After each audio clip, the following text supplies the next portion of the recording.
Assalamualaikum warahmatullahi taala wabarakatuh. Alhamdulillah, pertama sekali kita banyakkan syukur pada Allah Subhanahu wa taala kerana memberikan ruang pada kita untuk bertemu pada hari ini.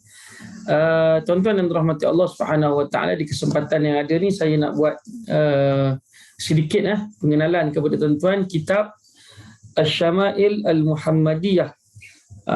Kalau ditulis tajuk bahasa Melayu ni, kenali Rasul kita Muhammad sallallahu alaihi wasallam, menyingkap kepribadian dan cara hidup insan mulia. Okey, gambar kat depan ni gambar Dr. Zahzan. Siapa tak kenal Dr. Zahzan, tokoh ilmuwan kita di Malaysia ni. Tetapi buku ni sebenarnya karangan Imam At-Tirmizi rahimahullahu taala, dan juga huraiannya daripada Ustaz Ahmad Adnan Fadil. Ini. Tetapi gambar kat depan ni diletakkan gambar Dr. Zahzan. Mungkin kerana Dr. Zahzan memang terlibat direct dengan penerbit dia, Telaga Biru. Dalam masa yang sama, beliau juga adalah seorang yang rakyat Malaysia kenal dia. Jadi diletakkan muka dia lah kat depan. Okey tuan-tuan, saya nak kongsikan dengan tuan-tuan sebab buku ni terbitan Telaga Biru. Sangat cantik bukunya. Harga dia pun saya beli itu secara fizikal, saya pergi kedai, bukan online. Saya beli sekitar RM80 macam tu, dekat salah sebuah kedai di di Shah Alam ni. Bukunya menarik, kulitnya kulit keras, dan juga dia punya isi kandungan dia, kalau kita tengok dia punya kulit dia, kulit yang agak dia punya kertasnya kertas yang tebal, bukan kertas yang, pada saya bukan kertas yang murah lah. Saya pernah kerja dengan salah sebuah syarikat penerbit buku. Ini nilai kertas ni mahal ni harganya. Kemudian dia punya tulisan dia dan juga lakaran dalamannya bergambar dan juga berwarna. Masya Allah.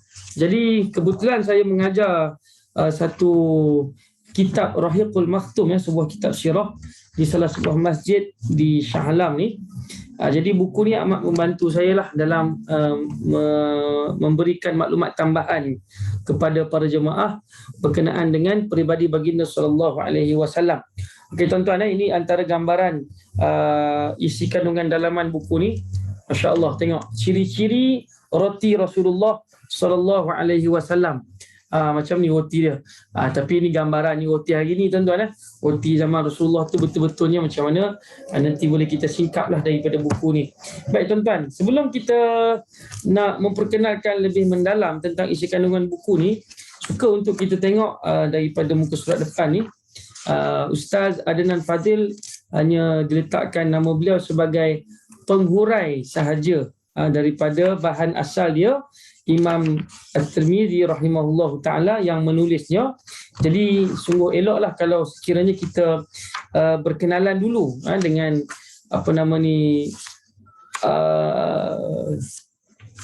Imam At-Tirmizi rahimahullahu ta'ala, supaya dengan itu dapatlah kita tahu lebih mendalam tentang tulisan-tulisan beliau selain daripada kitab Asy-Syama'il Muhammadiyah ini.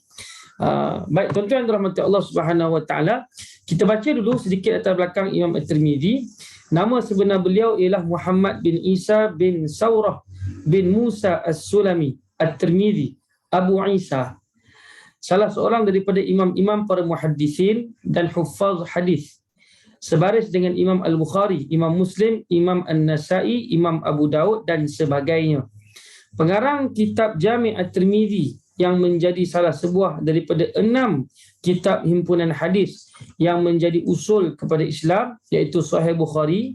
Kita ada 6 kitab hadis yang menjadi usul rujukan dalam agama kita ni, ataupun dalam agama kita Ahlus Sunnah wal Jamaah ni, iaitu Sahih Bukhari, Sahih Muslim, Jami' At-Tirmizi, ini karangan beliau, Sunan Abu Daud, Sunan An-Nasa'i dan juga Sunan Ibnu Majah. Selain Jami' At-Tirmizi, beliau juga menghasilkan kitab Asy-Syama'il Al-Muhammadiyah. Kitab ni lah At-Tarikh, Al-Ilal dan lain-lain lagi. Itu antara kitab-kitab yang telah beliau karang. Dilahirkan pada tahun 209 Hijrah bersamaan 824 Masihi.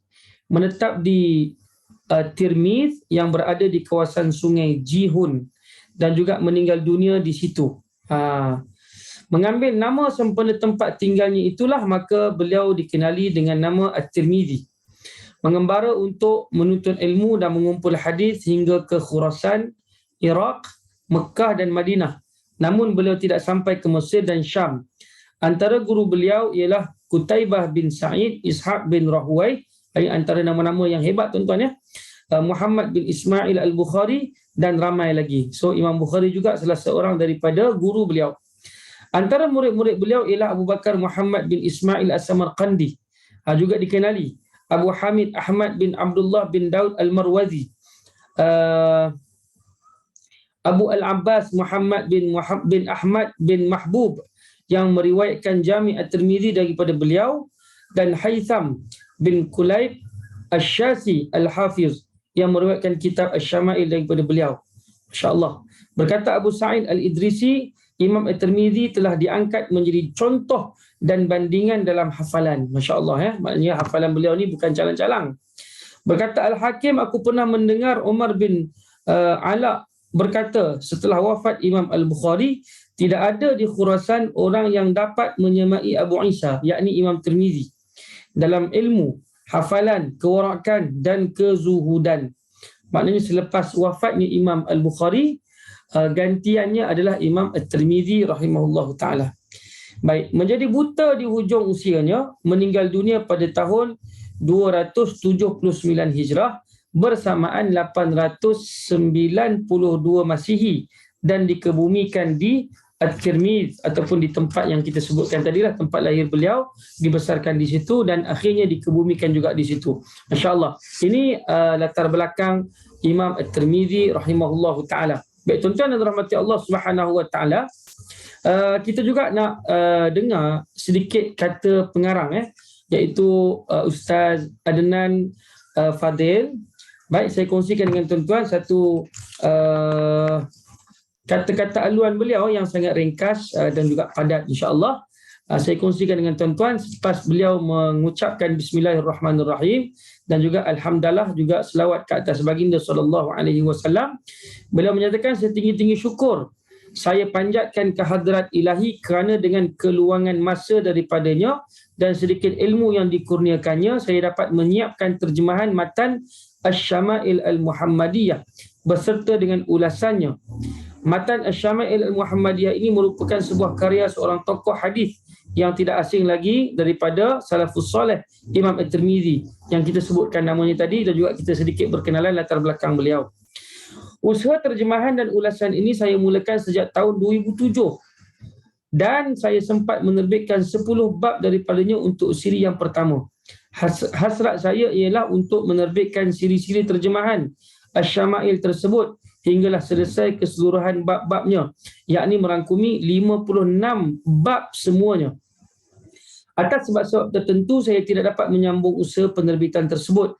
Namun usaha terjemahan dan ulasan tetap saya teruskan sedikit demi sedikit. Kemudian atas kesediaan pihak Telaga Biru Sendirian Berhad untuk menerbitkannya, saya segera menyiapkan terjemahan ini. Masya Allah. Dia dah usaha awal sebelum bertemu dengan Telaga Biru, dah usaha awal dah untuk menerbitkan kitab ini. Tetapi mungkin ada kekangan yang disebutkan tadi, maka akhirnya terhenti dan beliau meneruskan sedikit demi sedikit sehinggalah Telaga Biru bersetuju untuk menerbitkannya. Alhamdulillah, buku yang berada di tangan pembaca sekarang ini merupakan sebuah terjemahan lengkap kitab Asy-Syama'il dalam bahasa Melayu yang disertai dengan ulasan-ulasan yang dapat membantu pembaca memahami setiap hadis Asy-Syama'il dengan tepat dan baik. Jadi pada asalnya kitab Asy-Syama'il ini kitab hadis lah, cuma menceritakan tentang kehidupan baginda sallallahu alaihi wasallam secara terperinci, lalu dihuraikan oleh Ustaz Adnan. Okey. Kemudian untuk memperolehi gambaran yang menyeluruh daripada hadis-hadis yang ada dalam setiap bab, saya kemukakan pula kesimpulan di bahagian akhir bab tersebut. Ni usaha beliau. Dengan gabungan terjemahan, ulasan dan kesimpulan itu, saya yakin pembaca dapat memahami kepribadian dan cara hidup Nabi SAW dengan tepat dan menyeluruh sebagaimana menjadi tujuan Imam At-Tirmizi menulis kitab Asy-Syama'il Al-Muhammadiyah. Kepada para ulama, asatidzah dan ustazat, ustaz dan guru-guru, ustazah-ustazah yang membaca buku ini, saya amat mengalu-alukan sebarang teguran dan pembetulan jika terdapat sebarang kesalahan. Kesempurnaan hanya milik Allah juga, dan kita hanya berusaha sekadar kemampuan dengan niat mencapai keredaannya. Wa ma taufiqi illa billah, Rabbana zidna ilma. Baik tuan-tuan rahmati Allah, itu sedikit kata aluan daripada ataupun kata mukadimah daripada Ustaz Adnan Fadil ya. Okey, tuan-tuan rahmati Allah Subhanahu wa taala, kita dah kongsikan sedikit sebanyak latar belakang Imam Al-Ghazali, Imam At-Tirmizi, dan juga kata aluan daripada pengarang ni Ustaz Adnan Fadil. Kita nak berkenalan pula dengan isi kandungan kitab ni. Okey, saya kongsikan dengan tuan-tuan dekat sini. Okey, dekat sini tuan-tuan ya, pengenalan kitab Asy-Syama'il. Saya tak baca macam ni lah, saya akan baca kejap lagi. Cumanya nak tunjukkan kepada tuan-tuan pengenalan kitab Asy-Syama'il. Kemudian cara susunannya, selepas disebutkan tu, diletakkan bab-bab dalam kitab Asy-Syama'il. Ni diletakkan bab-bab. So bab 1, bab sampailah bab yang ke-56, bab yang terakhir, seperti mana yang disebutkan oleh Ustaz Adnan dalam mukadimah dia tadi. Baik, kita tengok dulu dan kita akan tengoklah beberapa bab yang boleh kita kongsikan isi kandungannya. Baik tuan-tuan yang dirahmati Allah Subhanahu wa taala, pengenalan kitab Asy-Syama'il. Okey, pengenalan kitab Asy-Syama'il. Perkataan Syama'il atau Asy-Syama'il, dua, boleh sebut Syama'il, boleh sebut Asy-Syama'il pun boleh, merupakan kata jamak, plural, bagi kalimah Asy-Syama' ataupun Asy-Syamilah yang memberi maksud akhlak dan budi pekerti. Okey, itu maksud Syama'il, maksud akhlak dan budi pekerti. Okey, maka dari segi bahasa, ungkapan Asy-Syama'il, Syama'il An-Nabi, dia tulisan Rumi tuan-tuan, jadi kena baca satu-satu tu, takut salah sebut ya. Ungkapan Syama'il An-Nabi atau Asy-Syama'il Al-Muhammadiyah memberi pengertian akhlak dan budi pekerti Nabi Muhammad sallallahu alaihi wasallam. Jadi dalam bahasa Arab pendek jelah Asy-Syama'il Al-Muhammadiyah. Bila diterjemahkan ke dalam bahasa Melayu, panjang sikitlah kerana nak memaknakan perkataan Asy-Syama'il tu secara makna yang menyeluruh, akhlak dan budi pekerti. Al-Muhammadiyah, Muhammad lah yang dinisbahkan kepada baginda sallallahu alaihi wasallam. Namun pengertian Syama'il yang dikehendaki oleh para ulama yang mengarang kitab Syama'il tentang Nabi sallallahu alaihi wasallam lebih luas daripada pengertian bahasa tu. Maknanya bukan maksud tu je. Bila ulama tulis tentang Nabi Muhammad, lebih daripada tu rupanya. Kitab-kitab Syama'il yang dikarang oleh ulama, termasuk kitab Syama'il karya Imam At-Tirmizi ini, bukan hanya menghimpunkan hadis-hadis tentang akhlak dan budi pekerti Nabi Muhammad sallallahu alaihi wasallam, tetapi dimasukkan juga hadis-hadis tentang sifat-sifat fizikal. Fizikal lah, batang tubuh Nabi, pakaian, makanan, minuman, ibadat, tidur, bangun, pergaulan dan sebagainya yang berkait dengan kehidupan baginda sallallahu alaihi wasallam secara menyeluruh. Masya-Allah. Bukan saja cerita tentang sifat ataupun budi pekerti, akhlak, tapi lebih daripada itu. Bagaimana bentuk fizikal Nabi, bagaimana cara minum Nabi dan sebagainya. Masya-Allah, dahsyat tuan-tuan ya. Okey.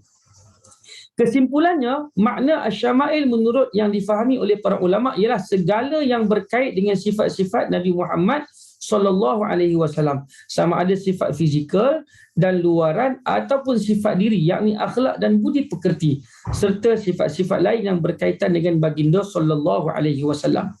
Antara karya yang pernah dihasilkan oleh para ulama Islam tentang ataupun sepanjang zaman tentang Syama'il Nabi Muhammad sallallahu alaihi wasallam mencakupi Asy-Syama'il Al-Muhammadiyah karangan Imam At-Tirmizi yang kita kongsikan ini. Okey, yang keduanya Akhlaq An-Nabi wa Adabuhu. Ni kena baca pelan-pelan ni sebab dia tulisan Rumi tuan-tuan ya. Karya Abi Asy-Syaikh Al-Asbahani. Okey. Kemudian yang ketiganya Al-Anwar fi Syama'il An-Nabi Al-Mukhtar karya Imam Al-Baghawi. Yang keempat Zawahir Al-Anwar wal Bawahir Al-Absar wal Istibsar karya Asy-Syarsyari. Okey, Asy-Syarsyari. Kemudian yang kelima, Asy-Syama'il An-Nabi ataupun Syama'ilun Nabi karangan Imam Al-Mustaghfiri. Yang seterusnya Masailul maaf, Matali' sebab dia tulis TH yang ingatkan masal. Matali'ul Anwar fi Syama'il Al-Mukhtar karya Al-Hafiz Muhammad bin Atiq Al-Azdi Al-Gharnati. Kemudian yang ketujuh, Ar-Rawdah Al-Basim fi Syama'il Al-Mustafa Abil Qasim karya Imam Al-Munawi. Yang berikutnya yang ke-8, Wasail Wusul ila Syama'il Rasul karya Syekh Yusuf bin Ismail An-Nabhani. Dan yang ke-9 yang terakhir iaitu Rawdatun Nabi fi Asy-Syama'il karya Habibullah Al-Khinnauji. Okey. Tuan-tuan dan rahmati Allah Subhanahu wa taala, ini antara karya-karya hebatnya yang ditulis oleh para ulama kita untuk mengenali fizikal Nabi, sifat Nabi, peribadi Nabi sallallahu alaihi wasallam. Jadi yang dipilih untuk kita kongsikan hari ini yang dihuraikan oleh Al-Fadhil Ustaz Adnan Fadil ini, Al-Fadhil Ustaz Adnan Fadil, masya-Allah, adalah karya Imam At-Tirmizi yang lebih diperkatakan oleh ramai asatizah kita di luar sana, sama ada mereka yang mengajar di masjid-masjid, di surau-surau dan juga di pondok-pondok berkenaan dengan kitab ni. Jadi ini satu karya yang sangat hebat ya. Baik, tak berhenti di situ, saya kongsikan lagi dengan tuan-tuan. Syama'il Imam At-Tirmizi yang kita kongsikan pada hari ini, antara semua kitab Syama'il yang pernah dihasilkan tadi, kitab Syama'il karya Imam At-Tirmizi ialah kitab yang termasyhur dan diterima dengan meluas oleh umat Islam, termasuk dalam kalangan para ulama sendiri. Antara ulama-ulama besar yang pernah memberi komen mengenai kitab ini meliputi Imam Ibnu Katsir. Ibnu Katsir ni orang yang sangat dahsyat tuan-tuan. Beliau sendiri pun ada kitab sirah beliau, iaitu kitab Al-Bidayah wan Nihayah, yang panjang kitabnya, ditulis daripada permulaan kehidupan manusia sehingga zaman beliau lah, dan juga nanti akhirat dan sebagainya. Jadi beliau juga dan juga Imam Ibnu Katsir juga memiliki kitab tafsir yang kita memang kenal lah beliau ni ya. Baik, apa kata beliau, komentar beliau terhadap kitab ni? Sesungguhnya kata Imam Ibnu Katsir, ramai ulama telah menulis tentang persoalan ini, yakni tentang peribadi Rasulullah. Maka tokoh terbaik sallallahu alaihi wasallam maka tokoh terbaik yang menghimpunkan hadis-hadis tentangnya ialah Imam Abi Isa Muhammad bin Thawrah At-Tirmizi. So kitab ni lah, iaitu dalam kitabnya Asy-Syama'il Al-Muhammadiyah. Kemudian langkah beliau telah diikuti oleh para ulama dan imam yang lain. Beliau menghimpunkan beserta dengan sanad-sanadnya. Okey, itu kata Imam Ibn Katsir. Kata Imam Al-Munawi, kitab Imam Al-Munawi pun ada juga menulis kitab dia tentang Rawdah Al-Basim fi Syama'il Al-Mustafa Abil Qasim ya. Beliau berkata tentang kitab ini, kitab Syama'il karya Imam Tirmizi merupakan karya tunggal dalam tajuk yang tersendiri dengan cara susunan serta sifatnya yang menyeluruh. Tidak pernah dihasilkan karya seumpama ini dan yang menyerupainya oleh sesiapa pun. Imam At-Tirmizi menghasilkan karyanya ini menggunakan pendekatan yang baharu serta menghiasinya dengan sumber ilmu perkhabaran, yakni hadis, dan kepakaran dalam asar, sehingga karya beliau dihitung sebagai antara mawahib ataupun anugerah-anugerah Allah untuk umat Islam, dan berlegarlah karya itu ke seluruh pelosok dunia Islam di timur dan barat. Ini kata Imam Al-Munawi. Baik, kata seorang tokoh lagi, Mulla Ali Al-Qari, beliau juga tokoh yang tidak asing. Beliau berkata tentang Asy-Syama'il Al-Muhammadiyah ialah karya At-Tirmizi antara karya yang terbaik yang pernah ditulis tentang Syama'il Nabi Muhammad ataupun peribadi Nabi Muhammad sallallahu alaihi wasallam. Dan akhlak pekerti baginda ialah kitab karya Imam At-Tirmizi. Kitab ini sebuah karya yang ringkas tetapi menghimpunkan sirah baginda dalam bentuk yang paling sempurna, dan sesiapa yang membaca atau meneliti kitab ini seolah-olah meneliti kesemua segi tentang perkara tersebut dan dapat melihat segala keelokan baginda yang mulia dalam setiap babnya. Masya Allah. Itu antara komentar ataupun ulasan-ulasan ulama-ulama hebat tentang kitab Asy-Syama'il Al-Muhammadiyah. Tuan-tuan, tak terkecuali juga di belakang ini dimuatkan komen ataupun ungkapan apa kita sebut reaksi ulama tanah air kita tentang kitab ni. Okey, saya nak kongsikan tentang ulasan yang pertama Prof Madya Dr. Abdul Aziz bin Hanafi. Beliau juga salah seorang daripada orang yang terlibat dengan buku ini secara langsung. Okey, kata beliau, kata Dr. Almarhum Prof Madya Dr. Abdul Aziz bin Hanafi, juga tokoh yang hebat tanah air kita ni, berasal daripada utara tanah air. Beliau menyatakan, saya merasakan buku ini sesuai diterbitkan pada waktu di mana umat Islam amat mengharap untuk mengenal baginda sallallahu alaihi wasallam. Sesungguhnya buku ini wajib dimiliki oleh semua pencinta junjungan mulia Muhammad sallallahu alaihi wasallam sebagai wadah menaikkan semangat mencintai Rasulullah sallallahu alaihi wasallam dan sekaligus lebih menghargai perjuangan baginda sallallahu alaihi wasallam dalam mengembangkan agama Islam. Ini harapan beliau. So kalau kita rasa kita sayang Nabi, kita baca buku ni akan bertambah sayang kita kepada Nabi. Siapa yang tak kenal Nabi, baca buku ni akan kenal Nabi sallallahu alaihi wasallam. Okey. Yang keduanya ulasan daripada Prof Madya Dr. Amar bin Fadil. Dia kata apa? Ni saya tak kenal tokoh ni, tapi beliau seorang yang hebatlah. Saya merasakan buku ini bakal memberikan kegembiraan kepada pencinta Rasulullah sallallahu alaihi wasallam. Kerana mereka dapat mengenali Rasul kesayangan mereka ini dengan lebih dekat dan mendalam. Justru buku ini sepatutnya dimiliki oleh setiap umat Islam agar dapat menghayati riwayat kekasih Allah Azza wa Jalla. Okey tuan-tuan, ini ulasannya.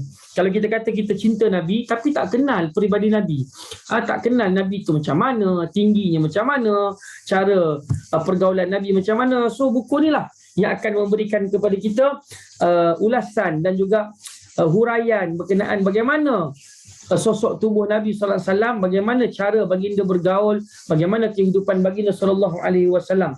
Jadi sangat-sangat menarik buku ni tuan-tuan ya. Yang boleh kita kongsikan dekat sini juga. Tengok kat sini. Allahumma salli ala Muhammad. Saya nak kongsikan juga berkenaan dengan isi kandungan buku ni sedikit sebanyak. Ada kata-kata aluan daripada Al-Fadil Dr. Zahzan dan juga kata pengantar daripada bekas mufti negeri Kedah. Bekas mufti negeri Kedah. Sekejap saya tunjukkan kepada tuan-tuan siapa yang tak kenal beliau. Ni bekas mufti negeri Kedah. Okey. Siapa dia ni? Iaitu Datuk Paduka Syekh Muhammad Badruddin bin Haji Ahmad, mufti negeri Kedah. Waktu ni beliau masih lagi mufti, tapi sekarang sudah digantikan dengan yang lain. Baik, saya tak kongsikan kata pengantar, kata aluan Dr. Zahzan dan sebagainya. Cuma saya nak bagi tahu pada tuan-tuan, Masya Allah buku ni sangat hebat, sangat-sangat hebat. Yang mana dalam dalam menerbitkan buku ini, mereka yang terlibat iaitu konsultan syariah ialah siapa dia tuan-tuan? Konsultan syariahnya ialah yang pertama tadilah nama-nama yang kita sebut tadi tu, bekas mufti negeri Kedah Dr. Badruddin, kemudian almarhum Prof Madya Dr. Aziz Hanafi, Dr. Zahzan sendiri, dan juga Al-Fadil Ustaz Fawaz bin Fadil juga terlibat dalam sedikit sebanyak maknanya penerbitan buku ini. Okey, tuan-tuan rahmati Allah Subhanahu wa taala, antara bab-bab yang terkandung dalam buku ni, bab yang pertama, masya-Allah, bentuk fizikal Rasulullah SAW. Siapa yang tak kenal bentuk fizikal Rasulullah, eloklah dia baca ni. Ada mengandungi 15 hadis berkenaan dengan bentuk fizikal Rasulullah SAW. Okey. Kemudian ada 15 hadis, lalu dikata dibuang satu hadis kerana hadis yang dibuang itu adalah hadis yang berulang. Jadi tinggal baki 14 hadis lah. Okey. Itu bab yang pertama. Bab yang kedua, khatam ataupun cap kenabian. Cap Nabi tu. Khatam Rasulullah tu. Ada mengandungi 8 buah hadis. Yang bab yang ketiga berkenaan dengan rambut Rasulullah sallallahu alaihi wasallam, mengandungi 8 buah hadis.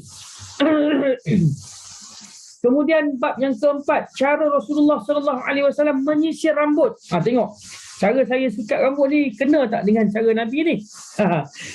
Wallahu alam, kita kena baca buku ni tuan-tuan ya. Dia kata cara Rasulullah menyisir rambut mengandungi 5 buah hadis. Okey. Kemudian bab yang kelima, uban Rasulullah sallallahu alaihi wasallam. Uban Nabi pun diceritakan mengandungi 8 buah hadis, ya, 8 buah hadis. Saya baca sampai 7 bab lah, ataupun 10 bab lah saya kongsikan dengan tuan-tuan, ya. 10 bab. Bab yang ke-6, Rasulullah SAW mencelup rambut dan janggut, mengandungi 5 buah hadis. Bab yang ke-7, celak mata Rasulullah SAW, mengandungi 5 hadis. Bab yang ke-8, pakaian Rasulullah SAW, mengandungi 17 hadis. Bab yang ke-9, keadaan hidup Rasulullah SAW, mengandungi 2 hadis. Bab yang ke-10, kasut Rasulullah, capal Rasulullah tu, mengandungi 2 hadis. Baik, tuan-tuan dirahmati Allah, kita semua ada 56 bab. Jadi kalau tuan-tuan nak tahu lebih lanjut, tuan-tuan kena belilah buku ni, ya. Saya bukan promotor buku ni. Cuma nak memperkenalkan kepada tuan-tuan manfaat yang ada pada buku ni. Saya bukan jurucakap Telaga Biru ke apa. Cuma pada saya, buku Syama'il Muhammadiyah ni sangat banyak di pasaran dan diterbitkan oleh pelbagai penerbit. Mana satu yang tuan-tuan beli, tuan-tuan bacalah. Tapi saya kira dikarenakan buku ini ditulis dan juga disemak oleh mereka yang kita sebutkan nama-namanya tadi, lalu pada saya buku ni sangat-sangat berharga, dengan sangat-sangat bernilai, sangat-sangat beruntung bagi mereka yang memilikinya dan juga membacanya serta sedikit sebanyak dapat mengamalkannya. Okey, harga yang saya sebutkan tadi sekitar RM80. Yang tertulis di sini RM89. Saya beli buku ni di salah sebuah kedai di Shah Alam, di Shah Alam. Di Putra Heights, di Putra Heights, ada jualan di MSO, atas Pasaraya Jaya tu ada kedai MSO. Ya.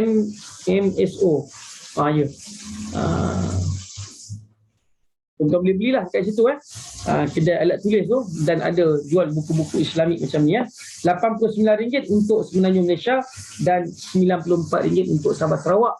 Jadi tuan-tuan yang dirahmati Allah Subhanahu Wa Taala, moga-moga buku ini dapat kita manfaatkan, dapat kita orang kata apa, di masjid-masjid ramai yang baca, asatizah kita kongsikan. Jadi kita bolehlah ambil manfaat untuk kita baca dan kita laksanakan sikit sebanyak, kongsi-kongsikan dengan rakan-rakan kita yang lain. Semoga kita lebih mengenali Rasulullah sallallahu alaihi wasallam. Kita dapat ikut tata cara hidup Nabi sallallahu alaihi wasallam. Kalau kata kita cinta Nabi, kita kena ikut Allah, ataupun apa yang Allah Ta'ala telah perturunkan melalui baginda sallallahu alaihi wasallam, seperti mana firman Allah, qul in kuntum tuhibbunallah fattabi'uni yuhibbukumullah wa yaghfir lakum dunubakum. Katakanlah oleh engkau Muhammad, sekiranya kalian cinta kepada Allah Subhanahu Wa Taala, maka ikutlah Nabi Muhammad sallallahu alaihi wasallam. Pasti Allah akan cinta kepada kalian dan Allah akan ampunkan dosa-dosa kalian. Okey tuan-tuan dan puan-puan Allah, cukup sekadar ini perkongsian kita. Moga-moga dengan apa yang kita kongsikan ini dapatlah sikit sebanyak kita ambil manfaat. Kongsi-kongsikan dengan rakan-rakan yang lain. Kalau ada sebarang komen dan sebagainya, tuan-tuan boleh letakkan komen di bawah, dan juga jangan lupa untuk subscribe channel ini untuk manfaat sekiranya ada perkongsian yang lain selepas ini. Yang baik itu daripada Allah, terkasar bahasa mohon maaf. Jumpa lagi insya-Allah. Assalamualaikum warahmatullahi wabarakatuh.